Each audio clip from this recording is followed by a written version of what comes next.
बहुत समय पहले का वर्णन है कि धरती पर असुरों का आतंक इतना बढ़ गया था कि वे देवताओं और मनुष्यों दोनों को सताने लगे थे। उनमें से एक मुख्य असुर था दारुक। दारुक ने ब्रह्मा जी से वरदान प्राप्त किया था कि वह देवताओं और ब्राह्मणों को भयंकर पीड़ा देगा। उसने सभी धार्मिक अनुष्ठानों और पूजा पाठ को बंद करा दिया और अपने प्रभाव से स्वर्ग लोक को भी मात दे दी। जब सभी देवता अत्यंत संकट में पड़े, तब वे भगवान शिव के पास गए और उनकी सहायता मांगी।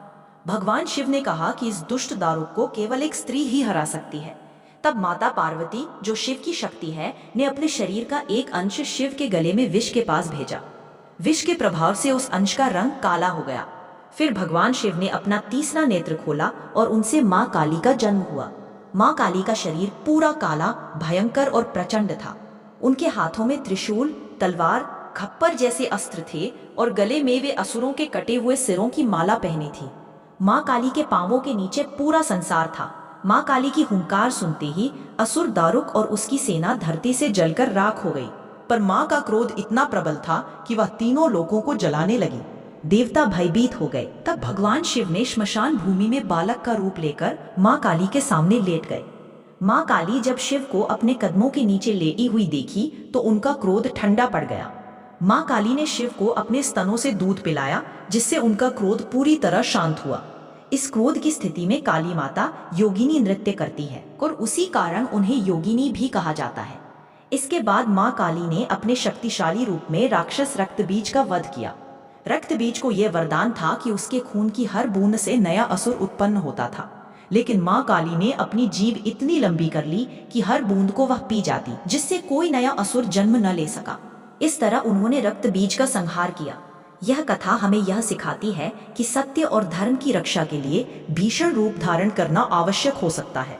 माँ काली का प्रचंड रूप बुराई का संहार करने वाला है, लेकिन उसके अंदर करुणा, ममता और प्रेम भी समाहित है, जो भक्तों के लिए सुख और सुरक्षा का स्रोत है। यह कथा मानव जीवन में क्रोध और संयम के संतुलन की सीख भी देती है।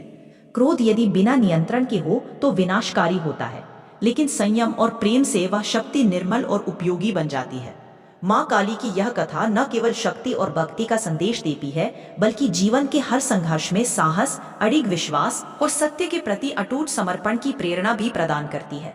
इस प्रकार माँ काली का यह रूप हमारे भीतरी भय और अज्ञानता को दूर कर जीवन में उजाले और सशक्तता का संचार करता है।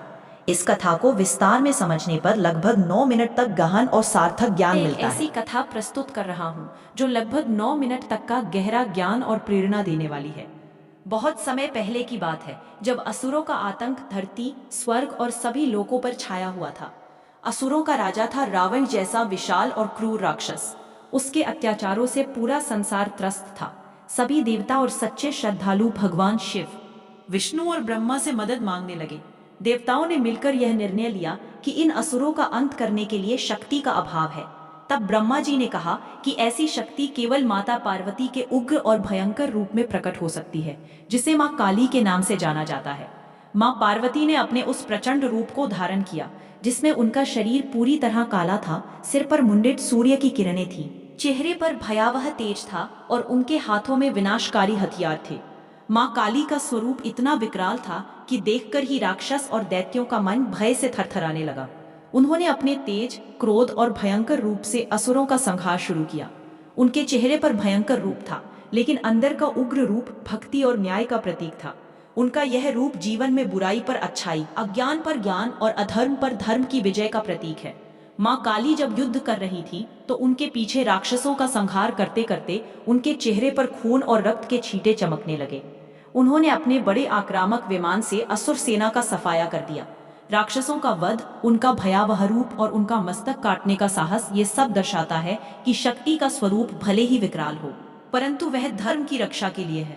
इनके पास अद्भुत शक्ति थी और उन्होंने अपने जौहर में से खच्चर का रूप भी धारण किया। उनका यह भयंकर रूप और तेज देखकर सारी बुराई समाप्त हो गई। यह कहानी हमें सिखाती है कि जीवन में यदि हम अपने अंदर की पराक्रम शक्ति को उचित तरीके से जागरूक करें तो कोई भी अत्याचार नहीं टिक सकता। माता काली का यह स्वरूप हमें यह भी सिखाता है कि अच्छाई का अंत कभी नहीं होता, बस उसका स्वरूप बदलता है। बुराई भले ही विकराल और दुष्ट हो, पर सच्चाई, धर्म और श्रद्धा की शक्ति उस पर हमेशा विजय प्राप्त करती है। उनका यह रूप यह भी दर्शाता है कि जब भी जीवन में अधर्म और अधिक्य बढ़ते हैं तो देवी का रौद्र और बलशाली स्वरूप अवश्य प्रकट होता है। माँ काली का जीवन और उनका यह रौद्र रूप हमें याद दिलाता है कि जीवन में अंधकार और अज्ञान का अंत तभी संभव है जब हम अपने नकारात्मक विचारों, अहंकार और भय को त्याग कर उनके सामने पूरी श्रद्धा और भक्ति से खड़े होते हैं। उनके रूप में वो शक्ति है जो सामाजिक और व्यक्तिगत जीवन में बदलाव लाने की ताकत रखती है। उनका यह भयंकर स्वरूप केवल विनाशकारी नहीं है, बल्कि वो नई जिंदगी की शुरुआत का शुभ संकेत भी है। जो अपने अंदर छुपी शक्ति को जाने वो बुराई पर विजय प्राप्त कर सकता है और अपने जीवन को सफल बना सकता है। अंत में माता काली का यह बलशाली और भयानक स्वरूप हमें यह शिक्षा देता है कि जीवन के हर संकट में भय नहीं बल्कि शक्ति और साहस से सामना करो। उनकी पूजा और श्रद्धा से हम नकारात्मकता, भय और अज्ञान से मुक्त हो सकते हैं। यह कथा सिखाती है कि शक्ति का सही प्रयोग ही जीवन में विजय, सुख और संबल लाता है।